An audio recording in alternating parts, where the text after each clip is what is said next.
എല്ലാവർക്കും സലു കിച്ചണിലേക്ക് സ്വാഗതം. അപ്പോൾ അതാ പോമഗ്രാനൈറ്റ് നിസാറിക്ക എല്ലാ അല്ലികളായിട്ട് അടർത്തി ഒരു ബൗളിലേക്ക് ഇടുകയാണ്. ശരിക്കും നമ്മൾ നോമ്പ് തുറക്കുന്ന സമയത്ത് നമുക്കിത് ജ്യൂസാക്കി എടുക്കണമെങ്കിൽ ഇതുപോലെ സമയം കിട്ടുന്ന അനുസരിച്ച് ഇതെല്ലാം ഇളക്കിയെടുത്ത് സിപ്ലോ കവറിലാക്കി ഫ്രീസറിൽ സൂക്ഷിക്കുകയാണെങ്കിൽ ജ്യൂസ് അടിക്കുന്ന ടൈമിൽ നമ്മൾക്ക് ഐസ് പോലും ഇടേണ്ട ആവശ്യമില്ല. കാരണം അത് ഓൾറെഡി തണുത്തിരിക്കുമല്ലോ.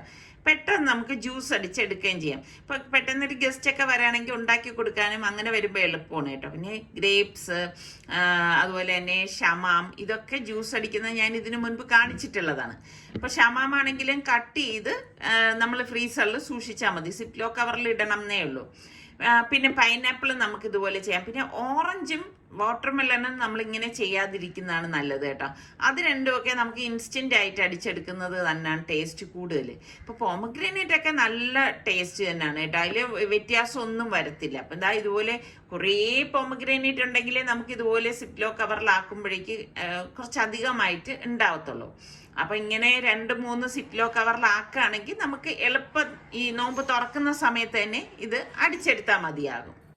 അപ്പൊ ഞാനിവിടെ ഗരം മസാല ഉണ്ടാക്കാൻ വേണ്ടിയിട്ട് ചുവട് കട്ടിയുള്ള ഉരുളി അടുപ്പത്തേക്ക് വെച്ച ശേഷം 3 കപ്പ് പെരിഞ്ചീരകയില്ലേ, ഫെന്നൽ സീഡാണ് ഇട്ട് കൊടുക്കുന്നത്.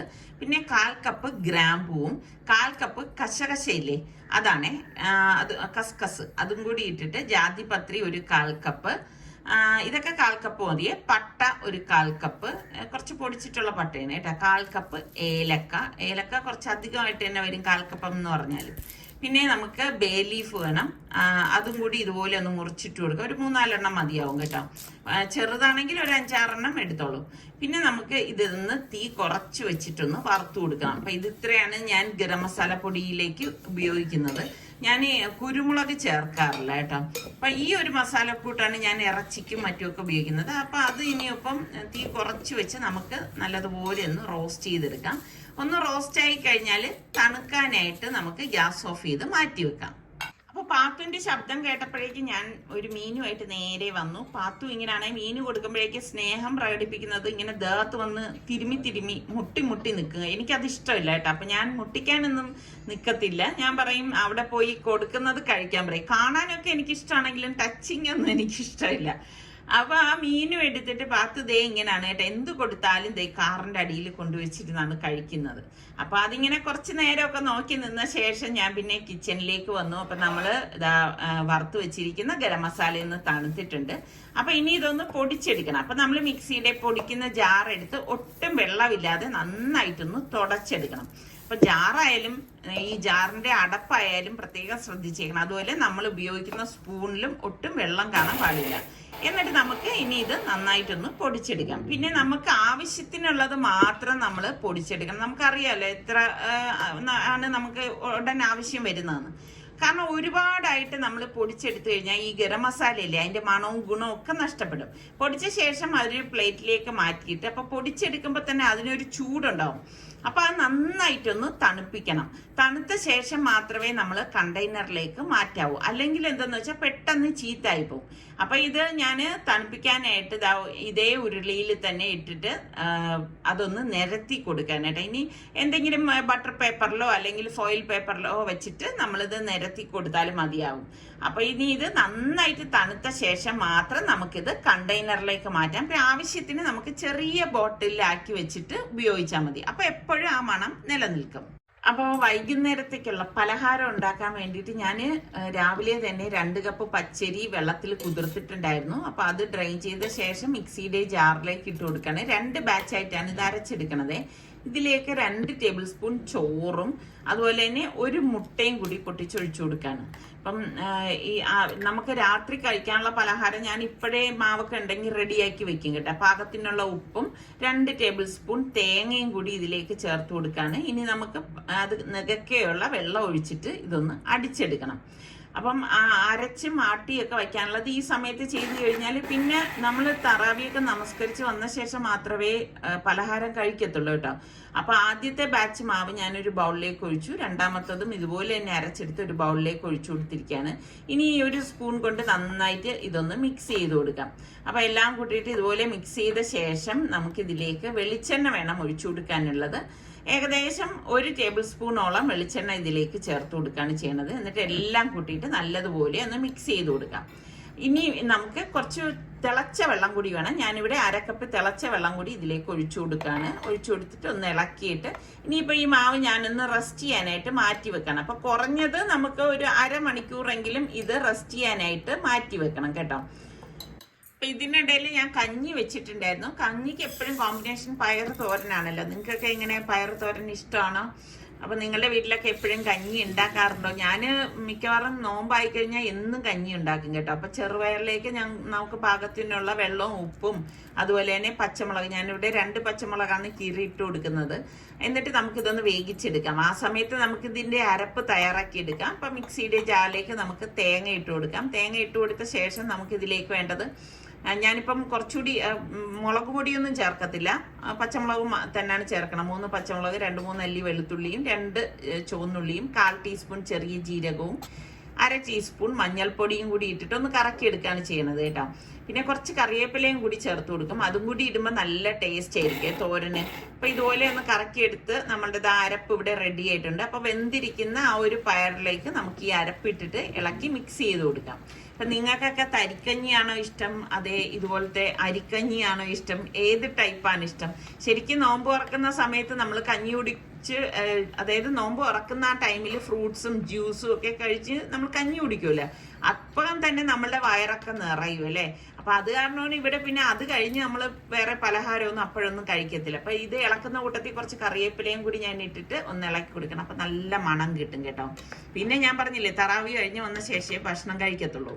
അപ്പൊ ഇതാണ് ഓട്ടട ചട്ടി കേട്ടോ. ഇത് നമ്മുടെ തിരുവനന്തപുരത്തൊന്നും കിട്ടത്തില്ല. ഇത് കണ്ണൂരുള്ള എന്റെ ഫ്രണ്ടിന്റെ അടുത്ത് പറഞ്ഞിട്ട് ഞാൻ വരുത്തിച്ചതാണേ. അപ്പൊ ഇത് ഞാൻ ഏകദേശം ഒരാഴ്ചയോളം കഞ്ഞിവെള്ളത്തിൽ ഇട്ടൊക്കെ എടുത്തതാണ്.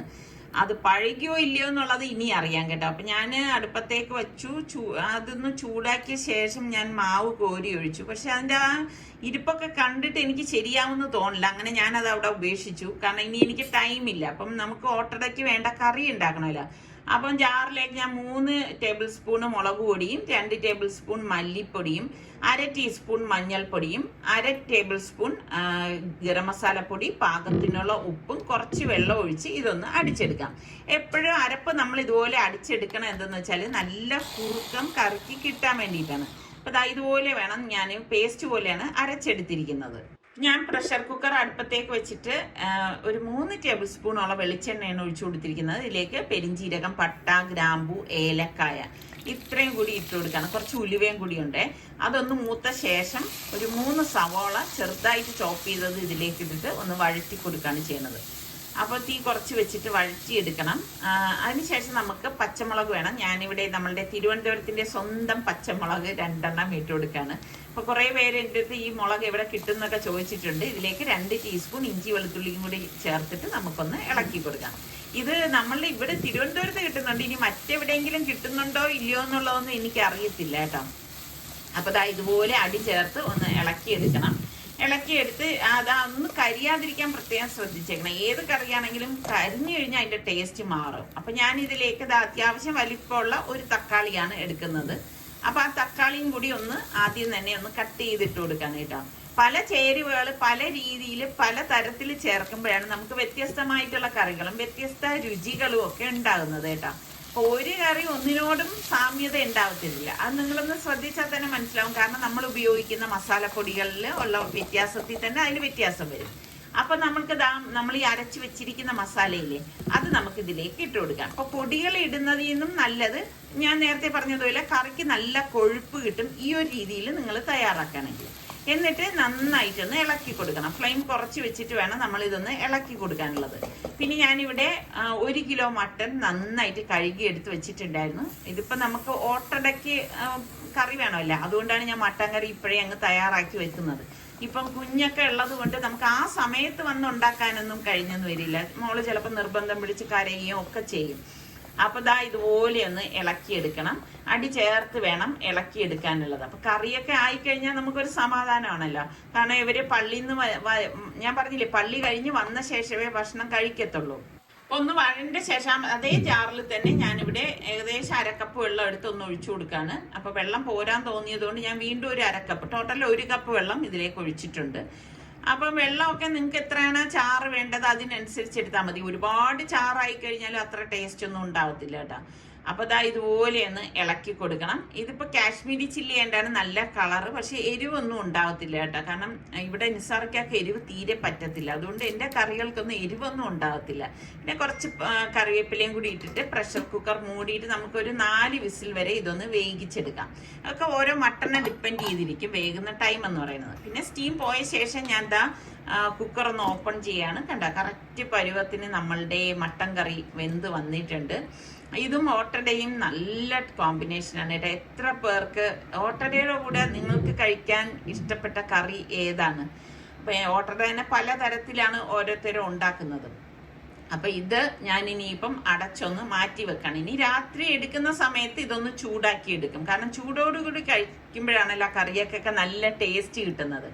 അതുകൊണ്ട് പിന്നെ ഇനിയിപ്പം എന്തായാലും കറി ആയിട്ടുണ്ട്. അതൊന്ന് ഞാൻ മാറ്റി വെച്ച ശേഷം നമ്മളുടെ ഓട്ടട ചട്ടി വീണ്ടും ഞാൻ കഴുകിക്കൊണ്ടുവന്നു. വീണ്ടും ഞാൻ മാവ് കോരി ഒഴിച്ചു. ഒരു രക്ഷയില്ല. എനിക്കൊന്ന് അടുപ്പത്താണെങ്കിൽ കുറച്ചുകൂടി കിട്ടിയേനേന്ന് തോന്നുന്നു. എനിക്കൊന്ന് കല്ല് നല്ല ചൂടാവണം എന്ന് തോന്നുന്നു. ഈ ഗ്യാസിൻ്റെത് പോരാൻ തോന്നുന്നു. എനിക്കറിയില്ല, എന്തായാലും സമയമില്ലാത്തത് കൊണ്ട് പിന്നെ ഞാൻ അതങ്ങ് മാറ്റിയിട്ട് പാൻ വെച്ചു. അപ്പം ഞാൻ പറഞ്ഞില്ലേ മോള് കരയുന്നോണ്ട് ഇപ്പോഴേ തന്നെ ഞാൻ അപ്പം ഉണ്ടാക്കി കാസറോളിൽ അടച്ച് മാറ്റി വെക്കുകയാണ് ചെയ്യണത് കേട്ടോ. അപ്പോൾ അപ്പം റെഡിയായി. അപ്പോൾ അതൊന്ന് മറിച്ചിട്ട് കൊടുക്കാണ്. ഞാൻ പറഞ്ഞില്ലേ വ്യത്യസ്തമായിട്ടുള്ള ഒരു അപ്പമാണ്, കുറച്ച് ടേസ്റ്റ് വ്യത്യാസമൊക്കെ ഉള്ളൊരു അപ്പം തന്നെയാണ്. ഇതിൽ നമ്മൾ മുട്ടയും ഒക്കെ ചേർക്കുന്നുണ്ട്, പിന്നെ സോഡാപ്പൊടിയോ ഈസ്റ്റോ ഒന്നും ചേർക്കുന്നില്ല. ആ ഒരു പ്രത്യേകത കൂടിയുണ്ട്. അപ്പം പലരും എൻ്റെ അടുത്ത് ചോദിക്കുക അതെന്താ മോള ഫാബിമോൾ എടുക്കത്തില്ലെന്ന്. ഫാബിമോളും എടുക്കും, എന്നാലും കുഞ്ഞുങ്ങളല്ലേ, കുഞ്ഞുങ്ങളുള്ളപ്പം അവര് എപ്പോഴും നിർബന്ധം പിടിക്കും. അപ്പൊ ഒരാളിന് തന്നെ നോക്കുന്നത് ഇന്നും ഇപ്പൊ നമ്മളൊക്കെ ഇവിടെ ഉണ്ടല്ലോ. അപ്പൊ നമ്മളൊക്കെ ഈ പറഞ്ഞ മാതിരി കുഞ്ഞിന്റെ കരച്ചിൽ കണ്ടോണ്ടിരിക്കാനൊന്നും പറ്റത്തില്ല. അപ്പം കുഞ്ഞിനെ പോയി ആശ്വസിപ്പിക്കാനൊക്കെ നോക്കത്തല്ലേ ഉള്ളൂ. അങ്ങനെ ഇപ്പം അപ്പോൾ എല്ലാം റെഡി ആയിട്ടുണ്ട്. അല്ലെങ്കിൽ എന്താ വെച്ചാൽ നിങ്ങൾക്കറിയാലോ ഞാൻ ആ ഇൻസ്റ്റന്റ് ആയിട്ടേ ഓരോ കാര്യങ്ങളും ഉണ്ടാക്കാറുള്ളൂ. അപ്പം ഇപ്പൊ കുഞ്ഞും കൂടി ഉള്ളത് കൊണ്ട് നമ്മൾ ഏത് സാഹചര്യവും അതിനനുസരിച്ച് വേണം പെരുമാറാനുള്ളത്. അത് അപ്പൊ നല്ല സോഫ്റ്റ് ആണ് കേട്ടോ. അപ്പോൾ വരുന്നവർക്ക് ഭക്ഷണം കിട്ടുകയും വേണം, എന്നാലും നമ്മളുടെ ജോലിക്കൊന്നും ഇത് തടസ്സമാവരുത്. അതുകൊണ്ടാണ് ഇതിപ്പം ഞാനെല്ലാം നേരത്തെ റെഡിയാക്കിയൊക്കെ വയ്ക്കുന്നത്. ഇപ്പം ഞാൻ പറഞ്ഞില്ലേ കഞ്ഞി ഞാൻ ഓൾറെഡി എപ്പോഴും കാണിക്കുന്നതായിട്ടാണ് അതിനെക്കുറിച്ച് ഡീറ്റെയിൽ ഒന്നും കാണിക്കാത്തത്. ഇതൊന്നുമില്ല, നമ്മൾ ചുക്ക്, മഞ്ഞപ്പൊടി, ചെറിയ ജീരകം ഇത്രയും കൂടി തേങ്ങ ഇത്രയും കൂടി അരച്ച അരപ്പാണ് വെന്ത കഞ്ഞിയിലേക്ക് ചേർത്ത് മിക്സ് ചെയ്ത് ഒന്ന് തിളയ്ക്കുമ്പോൾ ഗ്യാസ് ഓഫ് ചെയ്ത് മാറ്റി വെക്കുന്നത് കേട്ടോ. അങ്ങനെ നോമ്പ് തുറക്കാറായപ്പോഴേക്കും നിസാർക്ക് അത് വാട്ടർമെലൺ കട്ട് ചെയ്തെടുക്കുകയാണ്. അപ്പൊ ഇതിപ്പോ ജ്യൂസിനും കഴിക്കാനും കൂടിയിട്ടാണ് കട്ട് ചെയ്തെടുക്കുന്നത് കേട്ടോ. അപ്പൊ ഇതൊന്നും നമ്മൾ നേരത്തെ ഇങ്ങനെ അടിച്ച് ഫ്രീസറിലൊക്കെ വെച്ച് കഴിഞ്ഞാൽ അത്ര ടേസ്റ്റ് ഒന്നും ഉണ്ടാവത്തില്ല കേട്ടോ. ഇതൊക്കെ ഇൻസ്റ്റന്റ് ആയിട്ട് ഉണ്ടാക്കുന്നത് തന്നെയാണ് നല്ലത്. അപ്പൊ ഞാൻ സുൽത്താനെ വിളിച്ച് ചോദിച്ചു മോനിന്ന് നോമ്പ് തുറക്കാൻ എന്താണെന്ന് ചോദിച്ചപ്പോഴേക്കും അവൻ പറഞ്ഞു കഞ്ഞിയാണ്. അവൻ എപ്പോഴും കഞ്ഞി ഉണ്ടാക്കുക. അപ്പൊ ഇതിലേക്ക് നിസാർക്ക് അത് നാരങ്ങയും നീരും കൂടി പിഴിഞ്ഞൊഴിച്ചു കൊടുക്കാണ്. പിന്നെ ഐസും കൂടി ഇട്ടിട്ടാണ് അടിച്ചെടുക്കുന്നത്. അപ്പൊ അവൻ വാങ്ങിച്ചത് ബ്രോക്കൺ വീറ്റ് ആയിപ്പോയി കേട്ടാ. പൊടിയരിക്ക് പകരം അവന് കഴുകുമ്പോഴേക്കും എന്തോ വ്യത്യാസം തോന്നി എന്ന് പറഞ്ഞു. അപ്പോൾ അവൻ എന്തായാലും കഞ്ഞി ഉണ്ടാക്കി. ഇനിയിപ്പം കഴിച്ചിട്ട് അവന് പറയാൻ പറ്റും എങ്ങനെയുണ്ട് അതിന്റെ ടേസ്റ്റ് എന്ന്. അപ്പൊ ഇതിലേക്ക് നിസാർക്കതാ വീണ്ടും ഒരു പകുതി നാരങ്ങയും ഒരു പച്ചമുളകും കൂടി ഇട്ട് കൊടുത്തിട്ട് ഒന്ന് അടിച്ചെടുക്കുകയാണ് ചെയ്യുന്നത്. അപ്പൊ നമ്മള് അന്നുണ്ടാക്കിയ സമൂസ കണ്ടല്ലോ, 2-3 ടൈപ്പിൽ ഉണ്ടാക്കിയില്ലേ. അപ്പൊ അതാണ് എടുത്തിട്ട് വന്നത്. അപ്പം അത് ഒന്ന് ഫ്രൈ ചെയ്തെടുക്കുകയാണ്. ശരിക്കും പറഞ്ഞാൽ ഇപ്രാവശ്യം ഒരു ഫ്രൈയും വേണ്ടെന്ന് തന്നെയാണ് പറഞ്ഞിരുന്നത്. വീഡിയോ കാണിക്കാൻ വേണ്ടിയിട്ടാണ് പെട്ടെന്ന് ഉണ്ടാക്കാനുള്ളത് അന്ന് കാണിച്ചു തന്നത്. നിങ്ങൾ കണ്ടില്ലേ, വളരെ കുറച്ചേ ഞാനത് ചെയ്തിട്ടുള്ളായിരുന്നു. അപ്പൊ പിന്നെ അതൊന്ന് ഫ്രൈ ചെയ്തെടുക്കാന്ന് കരുതി. അപ്പൊ സലൂനുള്ളത് ഇതിൽ ഫ്രൈ ചെയ്യുന്നില്ല, അവൻ അത് എയർ ഫ്രയറിൽ ഇട്ടിട്ട് എടുക്കത്തേ ഉള്ളൂ കേട്ടോ. അതാകുമ്പോൾ ഒട്ടും ഓയിൽ അതിലേക്ക് വരുന്നില്ല. അപ്പം നമുക്കായാലും ഇങ്ങനെയുള്ള ഫ്രൈ ഐറ്റംസ് ഒക്കെ ഒഴിവാക്കുന്നത് തന്നെയാണ് എപ്പോഴും നല്ലത്, പ്രത്യേകിച്ച് ഈ നോമ്പിന്റെ സമയത്ത്. ഈ റംസാൻ മാസം എന്ന് പറയുന്നത് തന്നെ നമ്മളുടെ മനസ്സും ശരീരവും ഒക്കെ ശുദ്ധമാക്കാനുള്ള ഒരു മാസമാണ്. ശരിക്കും പറഞ്ഞാൽ അത് എത്രത്തോളമൊക്കെ ഈ ശരീരം ശുദ്ധമാക്കും എന്നുള്ള കാര്യത്തിൽ അറിയത്തില്ല. കാരണം എല്ലാവരും ഇതുപോലെ ഫ്രൈ ഐറ്റംസും പിന്നെ ജ്യൂസ്, പലതരത്തിലുള്ള ജ്യൂസും ഒക്കെ കുടിച്ച് നമ്മൾ സാധാരണ നോർമൽ കഴിക്കുന്ന ഭക്ഷണത്തിൽ നിന്നും കൂടുതൽ കഴിക്കുന്ന ഒരു പ്രവണതയാണ് ഇപ്പൊ കണ്ടുവരുന്നത്. ശരിക്കും അത് നമ്മൾ ആഴത്തിലൊന്ന് ചിന്തിച്ചാൽ തെറ്റായ കാര്യങ്ങൾ തന്നെയാണ്. എന്തായാലും ഈ റംസാൻ നമുക്ക് എണ്ണപ്പലഹാരങ്ങൾ പരമാവധി ഒഴിവാക്കാനും ഹെൽത്തി ആയിട്ടുള്ള ഫുഡുകൾ ഉൾപ്പെടുത്തുവാനും ശ്രമിക്കാം. അങ്ങനെ നോമ്പ് തുറക്കുന്ന സമയമായപ്പോഴേക്കും എല്ലാം ടേബിളിലേക്ക് ഒന്ന് സെറ്റ് ചെയ്ത് വെച്ചു. ഇപ്പൊ കൂട്ടത്തിൽ ഉമ്മ ചിക്കൻ ഫ്രൈ കൊടുത്തു വിട്ടിട്ടുണ്ടായിരുന്നു, അതും ഉണ്ടായിരുന്നു. പിന്നെ നമ്മൾ നോമ്പ് തുറക്കുന്ന സമയത്ത് ഫ്രൂട്ട്സും ജ്യൂസും പിന്നെ കഞ്ഞിയും അങ്ങനെ കഴിക്കത്തുള്ളൂ. പിന്നെ നിസ്കാരം എല്ലാം കഴിഞ്ഞ് വന്ന ശേഷം മാത്രമേ പലഹാരം കഴിക്കത്തുള്ളൂ കേട്ടോ. പിന്നെ ഇപ്രാവശ്യത്തെ നമ്മളുടെ നോമ്പിന് ഒരു പ്രത്യേകത കൂടിയുണ്ട്. നമ്മളുടെ സനമോള് മൊത്തമുള്ള ആദ്യത്തെ നോമ്പ് തുറയാണ് കേട്ടോ. അതിൻ്റെ ഒരു സന്തോഷം ഒന്ന് വേറെ തന്നെയാണ്. അവളാണെങ്കിൽ ഇതെല്ലാം കണ്ടിങ്ങനെ ആസ്വദിച്ചുകൊണ്ടിരിക്കുകയാണ്.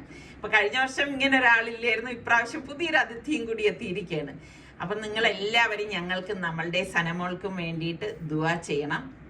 അപ്പൊ ഇതൊക്കെ കഴിഞ്ഞിട്ട് ഞാൻ പുറത്തേക്ക് വന്നപ്പോഴേക്കും ഒരു വിളി കേൾക്കുന്നുണ്ട് കേട്ടോ. അപ്പൊ ദാ നമ്മുടെ പാത്തു നിൽക്കാണ്. ഇരിക്കേ, സിറ്റ് ഡൗൺ, ഇരിക്കേ പാത്തു, പാത്തു ഇരി അവിടെ, പാത്തു പാത്തു ഇരിക്കേ, പാത്തു ഇരിക്കേ. പാത്തുവിനെ അനുസരിക്കാൻ കുറച്ച് ബുദ്ധിമുട്ടാണ് കേട്ടോ. കുറേ നേരം പറയുമ്പോഴേ അനുസരിക്കത്തുള്ളൂ. പിന്നെ കൊച്ചുകുട്ടി ആയതുകൊണ്ടാണെന്ന് തോന്നുന്നു. അവർക്ക് സ്നേഹം പ്രകടിപ്പിക്കാനാണ് ഭയങ്കര താല്പര്യം കേട്ടോ. അതിങ്ങനെ ഉരുമി എനിക്കാണെങ്കിൽ ഇങ്ങനെ ഈ ഉരുമി ഇഷ്ടമേ അല്ല കേട്ടോ. അതിനൊക്കെ നമ്മുടെ വസീമിനെ സമ്മതിക്കണം കേട്ടോ. അവനാണെങ്കിൽ അങ്ങനെ അവൻ നമ്മളുടെ ഇഷ്ടങ്ങളെല്ലാം മനസ്സിലാക്കി അവൻ ഇങ്ങനെ അങ്ങനെ ദേഹത്തൊന്നും ടച്ചൊന്നും ആക്കത്തില്ല. ഇരിക്കേണ്ടടുത്ത് ഇരിക്കും, അങ്ങനെയൊക്കെയാണ്. ഇനിയിപ്പൊ ഇത് പതിയെ അതൊക്കെ പഠിച്ച് വരുവായിരിക്കാം.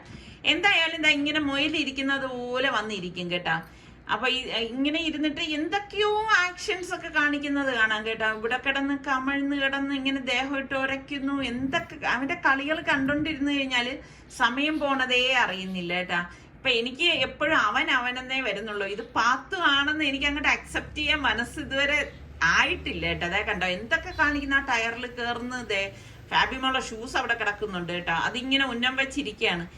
കൊള്ളാല, ഇനി ഈ ഷൂസ് എനിക്ക് പാകമാവണമെന്നാണ് നോക്കുന്നത്. അപ്പൊ ഇതൊക്കെയാണ് ഇന്നത്തെ പാത്തുവിന്റെ വിശേഷങ്ങൾ. അപ്പൊ അടുത്ത റംസാൻ വിശേഷങ്ങളുമായി നമുക്ക് വീണ്ടും കാണുന്നത് വരെ എല്ലാവർക്കും ബൈ.